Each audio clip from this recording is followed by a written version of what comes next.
When whispers first linked Lil Baby, real name Dominique Jones, to a wave of gang-related violence in Atlanta, his reaction was calm, almost unfazed. His initial response? A short, confident Instagram post that read, "Thanks for all the concerns, please don't be misinformed by fake news, I'm overly good." At the time, it came across as someone brushing off gossip, not a man caught in the crosshairs of a federal investigation. But fast forward to early 2025, and the tone has shifted dramatically. In February, a police press conference dropped bombshell implications, hinting that Lil Baby may have played a role in the tragic deaths of two teenagers. And now, new courtroom evidence has surfaced. We're not talking speculation anymore. We're talking serious charges, and if proven, they could land him behind bars for life. One particularly alarming detail that emerged in court? Prosecutors say they have reason to believe Jones was allegedly placing bounties on people's heads. The stakes have never been higher, and before Lil Baby or his team make any bold moves, they're clearly waiting to gauge just how much the feds already know. To understand how we got here, we have to rewind to May 2024. Back then, all the attention was on a music video shoot that was supposedly tied to a violent outbreak. The idea that a video shoot, a routine part of any rapper's career, could trigger deadly consequences was met with heavy skepticism. Fans and fellow artists quickly rallied behind Lil Baby, questioning how filming a legal, permitted video could somehow translate into criminal liability for the unrelated actions of others. His legal team, spearheaded by high-profile attorneys Drew Finling and Marissa Goldberg, echoed that disbelief. They issued a formal statement, clearly positioning the accusations as misguided and exaggerated. The tone? Legal, yes, but unmistakably confident. But with new evidence now shifting the narrative from speculation to potentially damning facts, that confidence is being tested. And as this case unfolds, one thing is certain. This is no longer just about music videos or media speculation. It's about whether one of hip-hop's biggest stars is caught in the middle of something far more serious than anyone first imagined. From the beginning, Lil Baby's legal team didn't just push back, they pushed hard. They labeled the police's insinuations connecting him to gang violence as complete and total nonsense, fiercely defending their client's right to shoot a music video in the very city that shaped him. To suggest that he can't film in his own hometown, a city he's continually supported and uplifted, is not only unfair, it's disgraceful, his lawyers argued. They built their early defense around three key pillars. First, they rejected the idea that a legal, permitted video shoot could somehow make an artist responsible for violence that occurred afterward. Second, they made it clear that choosing a shoot location isn't a solo decision by the artist, it's handled by an entire production team. And third, they leaned into Lil Baby's strong community ties, highlighting the ways he's consistently invested in and uplifted Atlanta rather than endangered it. At first, that strategy seemed to work. Public opinion swayed in his favor, with many viewing the authorities' accusations as yet another example of over-policing hip-hop culture and targeting successful Black artists. But everything changed on April 1st, 2025. That's when gang investigator Marissa Vivero testified in court during a case involving the Goodfellas gang. Her testimony dropped a bombshell. Wiretapped phone calls allegedly captured discussions of tickets, a code word for putting bounties on people's heads. Vivero testified that individuals on the call believed Dominique Jones, better known as Lil Baby, was the one ordering the hits. When asked directly in court whether Lil Baby wanted people harmed, Vivero replied without hesitation, "Correct." That moment marked a turning point. What had once been a debate over creative freedom and legal overreach suddenly veered into far darker territory, raising questions that even the most passionate defenders could no longer ignore. The nature of the case against Lil Baby took a dramatic and unsettling turn, a quantum leap from earlier claims that merely tied him to a violent event by way of a controversial video shoot location. What was once framed as guilt by association has now escalated into something far more serious. Allegations rooted in wiretap evidence suggesting involvement in conversations about murder-for-hire plots. These latest claims don't just brush against Lil Baby's name.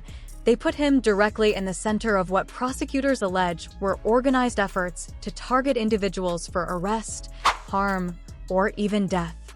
It's no longer about being in the wrong place at the wrong time. It's about what was allegedly said behind closed doors, in conversations authorities claim were never meant to be heard. And yet, as of April 3, 2025, neither Lil Baby nor his legal team has publicly addressed these explosive allegations. The silence is striking, especially when contrasted with their earlier approach: swift denials, confident press releases, and social media posts dismissing the case as a smear campaign. That earlier posture projected assurance. This recent quiet feels calculated. Behind the scenes, though, all signs point to a legal team that's regrouping. The stakes have changed, and so has the strategy. When you're dealing with accusations as severe as orchestrating violence, every word becomes ammunition, every public comment a potential liability. In high-profile legal battles like this, silence isn't always a sign of guilt or fear. Sometimes, it's a deliberate pause, a recognition that the fight ahead won't be won in the court of public opinion, but in a courtroom where every sentence, every snippet of wiretapped audio could shift the outcome. This moment marks a pivotal chapter in Lil Baby's legal saga, one that could define not just his career, but his freedom. The pressure surrounding Lil Baby's legal troubles is beginning to show, and not just in court. Public speculation has reached a fever pitch, with online commentators fueling a whirlwind of rumors. Just yesterday, a viral video began circulating with claims that the rapper had been arrested. The story spread like wildfire, only to fizzle out when it was revealed he hadn't been taken into custody at all. But this wasn't the work of a single clout-chasing account. Multiple sources pushed variations of the same narrative. Some said he was arrested on RICO charges. Others claimed he'd been picked up for federal questioning. Even though these reports turned out to be false, they revealed just how intense the scrutiny has become. In the eyes of the public, Lil Baby's situation is no longer just another celebrity legal scuffle. It's a high-stakes drama unfolding in real time. What's really turning up the heat are the wiretap recordings at the heart of the case. According to testimony from investigator Marisa Vivivero, the conversations don't actually feature Lil Baby himself. Instead, they capture a man identified only as UNK speaking with Keontae Sanders about what they'd allegedly heard regarding Lil Baby putting bounties on people. That distinction is key. This is second-hand information, not direct evidence. Still, prosecutors clearly believe it's serious enough to consider. Adding another twist is the relationship between Sanders and Lil Baby. Previous reports suggest Sanders may have attempted to extort the rapper for $5 million. If true, that could point to a clear motive for Sanders to spread damaging claims, especially if he stood to benefit from tarnishing Lil Baby's reputation. So while there's no arrest on record, yet the cloud of suspicion continues to grow. And with misinformation mixing with real legal threats, separating fact from rumor is becoming harder by the day. One of the more intriguing twists in Lil Baby's unfolding legal drama involves a subplot of alleged extortion, an angle that could end up playing a pivotal role in his defense. According to law enforcement sources, a high-ranking gang member was caught on a wiretapped phone call telling his girlfriend about a plan to extort Lil Baby for $5 million once he got out of prison. While the exact leverage he intended to use remains unclear, this detail, recovered from seized devices, casts doubt on the motives behind some of the statements being used to implicate the rapper. This extortion plot could prove significant. If Keontae Sanders, the individual allegedly involved, was hoping to gain financially by threatening or blackmailing Lil Baby, it raises serious questions about the reliability of any claims he or his associates made tying the rapper to criminal activity. In legal terms, it introduces the possibility of malicious intent, weaponizing hearsay for personal gain. Another front in Lil Baby's potential defense strategy might involve challenging the credibility of the prosecution's key expert, gang investigator Marisa Vivivero.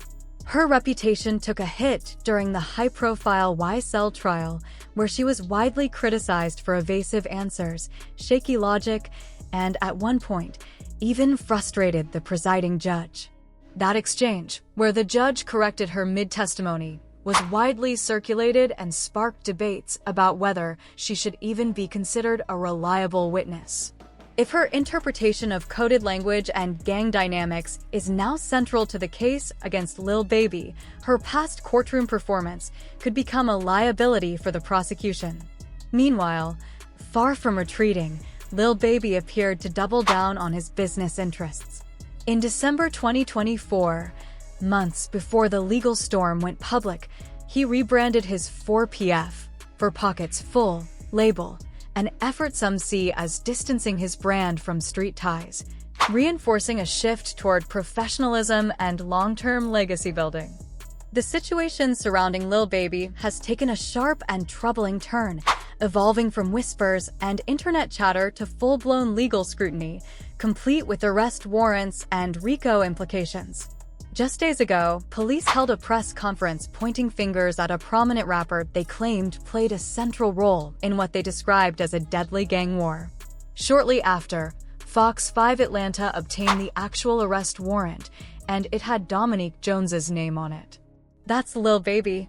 What's especially striking in the document is the specific naming of not one, but two rival groups allegedly at the center of this conflict: OMF, Only My Family, and 4PF, the very brand once tied to Lil Baby's label. While 4PF was originally presented as a music collective, the rebranding of the label to Glass Window Entertainment in late 2024 now takes on a whole new meaning. What might have once looked like a business move is, in hindsight, a calculated effort to separate the artist from a name that authorities now link to gang activity. The accusations have snowballed from a controversial music video shoot to claims of murder for hire. And since wiretap evidence emerged, alleging discussions of bounties tied to Lil Baby's name, he and his team have gone radio silent. No more Instagram posts brushing off rumors. No quick public denials. Just a legal team regrouping, quietly preparing for the fight ahead. A key detail buried in the wiretaps? Lil Baby himself isn't recorded giving any orders. Instead, the recordings capture others talking about what they believe he may have done. Legally, that's hearsay. A critical gap his defense will likely exploit. Another weak link in the prosecution's case may be its reliance on gang investigator Marisa Vivivero. Her credibility took a hit during the YSL trial, where she was criticized for unclear, inconsistent testimony, even drawing visible frustration from the judge. On top of that, the supposed coded language used in the recordings, terms like tickets, interpreted by authorities to mean bounties, opens the door to another common defense tactic, challenging law enforcement's grasp of community slang. In past cases involving rappers, defense attorneys have pushed back hard on these interpretations, arguing that cultural language is being misread and weaponized in court. Perhaps the most powerful angle for Lil Baby's defense is the extortion plot involving Keontae Sanders, the incarcerated gang affiliate captured on the wiretaps. According to reports, Sanders intended to demand $5 million from Lil Baby upon his release from prison, a clear financial motive to fabricate damaging stories. Add to that the fact that Sanders was already behind bars, with little to lose and everything to gain, and the defense could argue he had every reason to create a false narrative. Lastly, there's the question of whether 4PF, Lil Baby's former label, is a music imprint or a criminal organization. That question is pivotal for RICO charges, which hinge on proving the existence of a coordinated, ongoing criminal enterprise. In the ongoing Young Thug/YSL case, a similar line of defense has been employed, arguing that YSL is a brand, not a gang. As one commentator put it bluntly, a lot of that fire around Young Thug. They managed to put it out. People aren't buying the narrative like they used to. Whether Lil Baby's team can replicate that kind of pushback remains to be seen, but one thing's clear: this is no longer a matter of reputation. It's a legal war, and the stakes couldn't be higher. The legal storm brewing around Lil Baby has escalated far beyond whispers of street ties or isolated incidents. It's now shaping into what could be a career-defining, if not life-altering, moment. With official arrest warrants naming Dominique Jones and authorities openly tying his former label, 4PF, for Pockets Full, to gang activity, every move, past and present, is being re-examined under a microscope. Back in December 2024, Lil Baby rebranded his label to Glass Window Entertainment, a move that, at the time, seemed like a strategic business evolution. But in hindsight, that decision could become a cornerstone of his defense, signaling a clear effort to professionalize and distance himself from any affiliations with 4PF, now referenced by authorities as a criminal street gang. This distancing isn't just about optics, it's a potential legal shield. In RICO cases, the prosecution must prove the existence of a criminal enterprise. If 4PF is reframed as a legitimate label rather than a gang, it could unravel the prosecution's narrative. Lil Baby's public image and track record may also serve as powerful counterweights. His 2021 White House visit with then Vice President Kamala Harris to discuss criminal justice reform, his investments in Atlanta communities, and his philanthropic work all stand in stark contrast to the image of a street-level crime boss. His legal team has already started to frame him as a hometown success story, not a kingpin. Meanwhile, authorities are preparing something much bigger. Reports from Georgia's public defender's office suggest that a RICO indictment is actively being assembled targeting both 4PF and rival group OMF, with Lil Baby expected to be included. Even though he hasn't been formally charged, the very public nature of the investigation, complete with press conferences and strategic leaks, signals that law enforcement is building a case methodically and publicly. But the defense isn't without ammunition. The so-called smoking gun wiretap evidence doesn't feature Lil Baby himself, but instead captures others talking about what they believe he did, specifically placing tickets, alleged bounties, on enemies. That's hearsay, and hearsay is notoriously difficult to stand up in court, especially in a RICO trial. The credibility of gang expert Marisa Vivivero is also under scrutiny. Her testimony during the YSL trial, involving Young Thug, drew sharp criticism, even from the judge, for being vague, inconsistent, and unreliable. If she's a central figure in interpreting wiretap slang or behavior in this case, the defense may argue that the foundation of the prosecution's case is shaky at best. Then there's the extortion element. One of the individuals on the recorded calls, Keontae Sanders, allegedly plotted to extort Lil Baby for $5 million. This adversarial relationship could provide motive for spreading false claims. That these conversations happened while Sanders was in prison, possibly with little to lose and much to gain, adds weight to the argument that Lil Baby is being targeted by opportunists. The most sobering part? RICO laws don't require the person at the top to have pulled the trigger or given the order. If someone in your circle, even a distant affiliate, retaliates in a way that leads to violence, and you're the recognizable face of the group, you could be cast as the orchestrator. This is exactly the logic being applied to Lil Baby, particularly in light of the police naming 4PF in the investigation into the June 2024 murder of Trevon Turner. That killing, according to prosecutors, was payback for a shooting at Lil Baby's video shoot, setting off a deadly chain reaction that ended with the deaths of two 13-year-old boys. As one commentator bluntly put it, if your people catch a RICO, don't celebrate because that usually means your turn is next. In a world where fame, proximity, and past affiliations can be weaponized in court, Lil Baby's legal team faces a daunting challenge, not just defending his actions, but dismantling a narrative that paints him as the boss of an empire built on retaliation and silence. Whether they succeed may depend less on proving innocence and more on proving distance, from names, from people, and from a perception that's now on trial. Lil Baby's current legal saga isn't just about one man. It's turning into a broader reflection of the precarious space artists occupy at the crossroads of fame, community, and criminal justice. As the founder and former face of 4PF, a group now labeled by authorities as a criminal street gang, Dominique Jones, better known to the world as Lil Baby, finds himself facing what may be the most pivotal battle of his life. And while there's no formal RICO indictment just yet, all signs suggest it may be just around the corner. The troubling part? Under RICO laws, you don't have to pull a trigger or give a direct order to be held responsible. Simply being seen as a leader in a group that authorities classify as a criminal enterprise can be enough. That's the position Lil Baby is in, especially as rumors, wiretaps, and even tragic events like the deaths of two 13-year-old boys in a retaliatory gang shooting are now being loosely connected back to his name. The silence from Lil Baby and his legal team since the wiretap evidence emerged speaks volumes. Gone are the confident Instagram dismissals.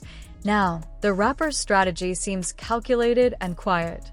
That shift in tone reflects the weight of what he's up against.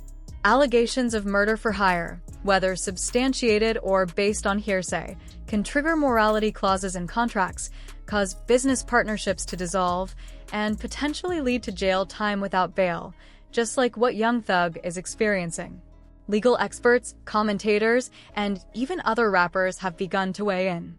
Some, like Whack 100, frame this as part of a broader pattern law enforcement allegedly targeting hip-hop artists not for actual crimes, but for the communities they represent and the influence they wield. Others have warned younger artists about the dangers of chasing street credibility, noting how quickly affiliations can turn into liabilities. In a culture where going to jail is sometimes viewed as a badge of honor, Lil Baby's situation is a chilling reminder that the real consequences can be devastating. This legal storm has already derailed careers and lives. His past efforts to rebrand his label from 4PF to Glass Window Entertainment, his philanthropy in Atlanta, and his 2021 meeting with then Vice President Kamala Harris are all now potential building blocks for a defense narrative positioning him as a businessman and community leader, not a gang leader. But the situation continues to intensify. A tragic and suspicious development recently unfolded. Keontae Davis, a man who had previously testified against a 4PF associate, was killed. While no connection to Lil Baby has been confirmed, the timing couldn't be worse. This kind of development often fuels speculation and complicates cases, even when completely unrelated. Meanwhile, Georgia's Public Defender's Council is reportedly preparing for a major RICO indictment involving both 4PF and the rival OMF crew. Observers say it could happen within 90 days. If true, the next few months may determine whether Lil Baby continues to climb in the industry or ends up behind bars. The music industry is watching closely. His case could redefine how artists with street origins navigate fame and how closely their pasts follow them into the spotlight. It's a cautionary tale about how quickly the roles of rapper, community figure, and alleged gang leader can blur in the eyes of the law. And while fleeing the country, as one commentator half-joked, is not a realistic option, it underscores the desperation and uncertainty that now surrounds his future. Ultimately, beyond the headlines and wiretaps are real losses: 2 young boys killed, an 11-year-old injured. The justice system, the public, and Lil Baby himself will need to reckon with that human cost. No legal strategy or PR move can undo that. But how he navigates this moment will shape not only his freedom, but his legacy.